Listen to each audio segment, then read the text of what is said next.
హైదరాబాద్ పాత బస్తీలోని గుల్జార్ హౌస్ అగ్ని ప్రమాదం ఘటన అత్యంత బాధాకరమన్నారు child rights commission chairman Sita Dayakar Reddy.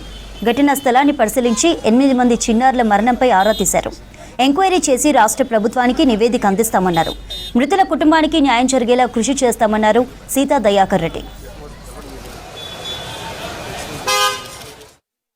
ఆ రోజు రావాలని అనుకున్నాం కానీ ఈ ట్రాఫిక్ ఇదంతా వాళ్ళకి ఇబ్బంది కలుగుతుందని రాలేకపోయినాం. ఈరోజు విజిట్ కొట్టి చూద్దామంటే ఎవ్వరం ఎంత వచ్చి చూసినా పోయిన వాళ్ళని మాత్రం తీసుకురానికి రాదు. ఇది చాలా దురదృష్టకరమైన సంఘటన జరిగింది.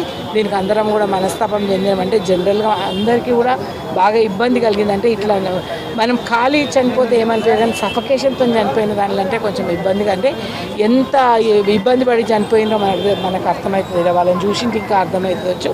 కానీ దీని గురించి గవర్నమెంట్కి కూడా మేము కూడా మాది కూడా రాస్తాం. మేము కూడా రాసి వాళ్ళు కూడా ఏం చేయగలుగుతారో, ఇంకా మిగిలిన వాళ్ళు ఎవరున్నారో ఫ్యూచర్లో వాళ్ళు ఏం చేయాలనుకున్నారో వాళ్ళకి ఏం చేయాలనేది ఉంటే డెఫినెట్గా మాట్లాడి మేము కూడా విజిట్కి వచ్చినాం కాబట్టి మేము అందరం కూడా ఒక రిపోర్ట్ తయారు చేసి ఇస్తాం. ఇది కానీ చాలా ఇబ్బంది, చాలా బాధాకరమైన సంఘటన, మళ్ళీ మాట్లాడుకోలేని సంఘటన ఇది. డెఫినెట్గా మేము కూడా మా వంతు సహాయ సహకారాలు గవర్నమెంట్కి మాకు రిపోర్ట్ రాసి గవర్నమెంట్ నుంచి కూడా మంచి ఏదైనా యాక్షన్ తీసుకునేటట్టు తప్పకుండా చూస్తాం. మిగిలిన వాళ్ళ ఫ్యామిలీకి మా ప్రకాటమైన సానుభూతి జరుపుతున్నాం కమిషన్ మొత్తం నుంచి కూడా.